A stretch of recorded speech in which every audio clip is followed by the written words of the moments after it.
Dalam beberapa tahun ini, Apple menghadirkan banyak fitur baru di iPhone atau di lini iPhone mereka. Mulai dari MagSafe muncul di iPhone 12 sampai menggantikan colokan Lightning ke USB Type-C di iPhone 15 yang terbaru kemarin. Jadi kalau kamu baru aja membeli iPhone, aksesoris apa yang sebaiknya dibeli?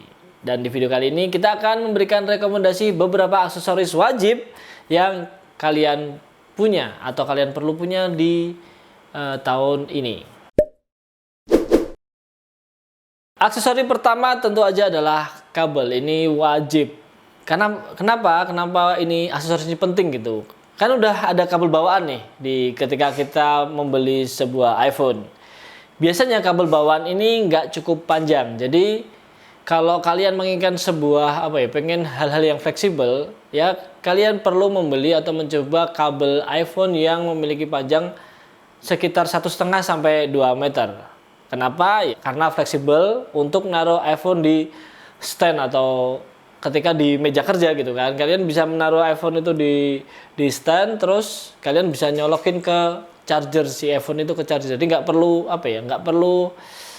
menyesuaikan. Bukan kita yang menyesuaikan panjang kabel, tapi ya karena kabelnya panjang, kita bisa menyesuaikan atau menaruh iPhone itu dimanapun gitu. Karena memang kabelnya cukup fleksibel atau cukup panjang untuk ditarik-tarik gitulah.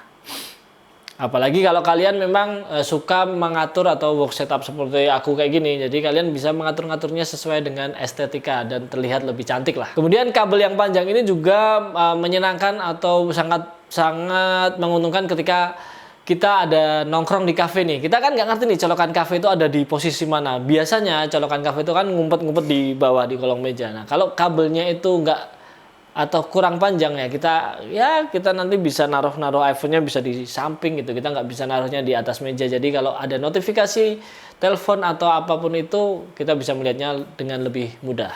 Tentunya pilihlah kabel yang cocok dengan iPhone yang kalian punya ya. Kalau kalian memiliki iPhone 15, lini iPhone 15 yang baru ya tentu aja pilihlah yang menggunakan port USB Type-C. Tapi kalau kalian memiliki iPhone versi lama yang 14 ke bawah ya kalian pilihlah yang menggunakan port Lightning. Kemudian jangan lupa nih, kalian wajib atau kalian boleh bertanya ke penjualnya apakah aksesoris itu, apa kabel itu sudah mendukung standar MFI dari Apple atau yang mendukung USB 3. Ya ini beda sama USB-C atau A ya. Ini berhubungan dengan standar kecepatan transfer. Jadi USB 3 kecepatan transfernya akan lebih cepat dibandingkan versi USB di bawahnya. Aksesoris berikutnya adalah kepala charger. Ini yang aku rekomendasikan. Pertama, ya karena Apple sudah tidak membundling kepala charger di paket pembeliannya. Ya karena alasan go green lah ya. Kedua, kalau kamu punya beberapa mobile device, ada kemungkinan kalian butuh ngecas barengan. Jadi kalau kayak aku nih beli kepala charger yang memiliki banyak port di sini. Jadi kita nggak perlu khawatir untuk ngecas beberapa device secara bersamaan. Apakah ngecas iPhone, ngecas Apple Watch, atau misalkan iPad dan beberapa device lain yang perlu kalian cas di saat yang bersamaan. Jangan lupa juga kalau kalian sudah memiliki iPhone terbaru gitu kan, iPhone ya yang sudah mendukung fast charger lah. Belilah kepala charger yang sudah mendukung fitur tersebut, minimal yang 20 watt lah, karena sekarang kan sudah banyak device-device yang fast charging bahkan yang 60 watt ke atas gitu. Ya tentunya kalian juga perlu memiliki atau jika kepala charger itu sudah mendukung standar MFI Apple bakal lebih baik lagi. Rekomendasi aksesoris selanjutnya yaitu MagSafe iPhone.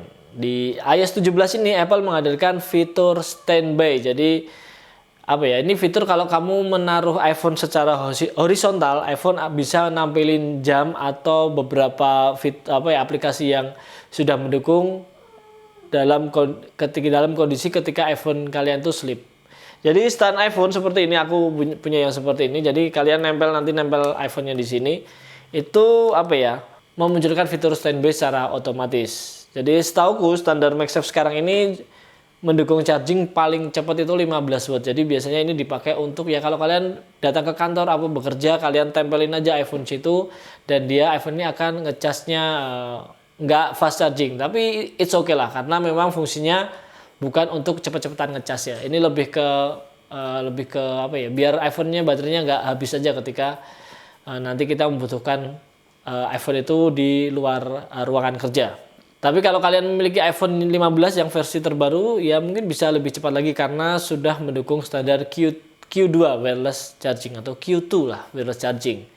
Jadi yang perlu kalian perhatikan adalah saat sebelum membeli stand untuk iPhone ini adalah wattnya agar bisa lebih optimal dengan iPhone yang kalian punya. Masih soal MagSafe, kalau kalian hobi bikin konten video, ya ada sebaiknya kalian membeli klip MagSafe. Jadi ini tuh mirip dengan cara kerjanya mirip dengan tripod yang yang menggigit iPhone-nya gitu ya. Tapi ini tidak ada penjepitnya. Jadi kita karena MagSafe tinggal ditempelin aja iPhone itu dan sudah otomatis bekerja layaknya klip yang ada di tripod. Jadi itu lebih enak karena tidak akan melukai casing atau melukai iPhone itu sendiri. Nah, klip yang aku punya ini bisa selain dipasang di tripod juga bisa dipasang di MacBook. Jadi akan terlihat setupnya itu akan lebih enak dan seamless. Jadi terutama kalau kita punya MacBook, kita bisa menggunakan fitur continuity kamera pengganti webcam MacBook menggunakan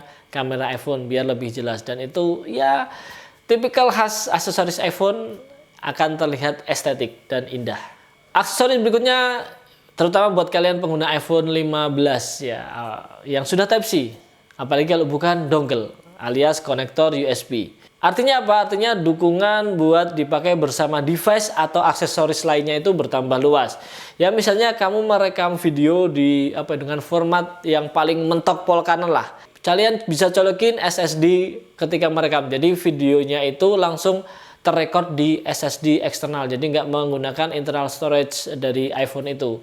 Keuntungannya yaitu jelas, kalian bisa merekam video dengan kualitas yang super bagus, tapi storage-nya masih aman-aman aja. Dan ini setup ini biasanya dipakai oleh videographer luar yang sudah memberikan SSD-nya dengan casing MagSafe gitu kan, jadi bisa ditempel gitu, kemudian baru ngerekam. Jadi mereka bisa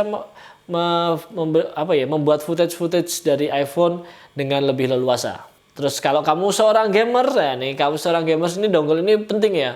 Kalian bisa nyolok monitor ke dongle tersebut dan kalian bisa memainkan game dengan lebih leluasa. Ya contohnya kayak Resident Evil Village yang baru-baru ini dipamerin untuk iPhone 15 Pro Max-nya. Jadi ya udah pasti ya, kalau kalian adalah pengguna MacBook ya tentu aja dongle life itu sudah terbiasa. Nah, sekarang iPhone 15, welcome to the dongle life. Rekomendasi aksesoris berikutnya adalah power bank. Ini kalian pasti sudah sangat familiar karena memang iPhone baterainya tidak gede-gede banget mAh-nya. Jadi ya kalau kalian pengguna iPhone dan sering mobile, aktivitas kalian semuanya itu atau 80% ada di iPhone, ya power bank ini wajib untuk selalu dibawa dan dimiliki. Ya terlebih lagi kalau kamu suka bikin konten video, ketika lihat kucing jalan di video, lihat kereta di video dan segala macam, lihat orang-orang lucu di video. Nah ini kalian penting untuk selalu membawa power bank biar iPhone kalian bisa selalu on. Ya kalian terserah sih, bisa memilih power bank yang pakai kabel atau power bank yang MagSafe yang nempel di iPhone. Jadi itu plus minus. Kalau aku sih senang yang biasa ya. Ya kalau MagSafe itu paling dipakai untuk standby aja ketika lagi ada di jalan, handphone nggak dipakai bisa pakai MagSafe. Cuman untuk kabel-kabel yang biasa atau power bank yang biasa itu lebih cepat. Pertama, meskipun yang MagSafe juga sudah ada yang mendukung wireless charging, cuman di power bank yang menggunakan kabel kita bisa memilih output yang atau wattnya yang gede itu, misal minimal 20 watt lah sesuai standar Apple, dan tentu aja fast charging. Karena kalau power bank kita butuhnya cepet ya, karena kita menggunakan iPhone dengan menggunakan power bank itu rasanya nggak nyaman. Selain itu, ketika kita menggunakan power bank meskipun itu yang MagSafe ya, tentu aja iPhone-nya akan menjadi lebih berat. Rekomendasi aksesoris terakhir adalah buat kalian yang suka bermain game di iPhone, yaitu kalian bisa menggunakan controller game untuk sebagai aksesoris pendukung agar main game kalian lebih jago. Rekomendasi kami ada Backbone One atau GameSir X2. Kalau mau yang controller gamenya itu nempel langsung di iPhone lah. atau kalian bisa memilih SteelSeries dari Nimbus Plus. Kalau kamu mau yang control game yang yang standar, terus kemudian ada mounting iPhone di atasnya kayak gini ya. Jadi yang standar kayak gini. Jadi itu tergantung preferensi main gamenya aja. Kalau kalian tertarik dengan GameShare X2, ini setauku GameShare X2 ini belum mengeluarkan aksesoris atau yang mendukung iPhone 15 dengan USB Type-C. Jadi kalau kalian pengguna iPhone 15, kalian bisa memilih GameShare X2 yang versi Bluetooth ya, bukan yang versi kabel. Tapi ya mungkin kalau versi Bluetooth agak ada ngelak-ngelaknya dikit, aku juga kurang tahu ya. Tapi yang jelas kalau gamer biasanya suka yang kabel sih. Jadi tunggu aja lah versi untuk iPhone 15 Pro Max-nya. Nah, itulah beberapa aksesoris iPhone yang kami rekomendasikan buat kalian. Kalau kalian misalkan memiliki ide atau memiliki aksesoris-aksesoris lain yang bisa direkomendasikan ke para pengguna iPhone lain yang nonton video ini, ya jangan ragu untuk komentar di bawah. Atau kalian misalkan memiliki pertanyaan apapun soal iPhone dan aksesorisnya, jangan lupa juga atau jangan malu-malu untuk bertanya kami melalui kolom komentar. Dan yang terakhir tentu aja jangan lupa untuk like dan subscribe video ini serta share jika kalian merasa video ini berguna. Saya Afid, sampai jumpa di video selanjutnya.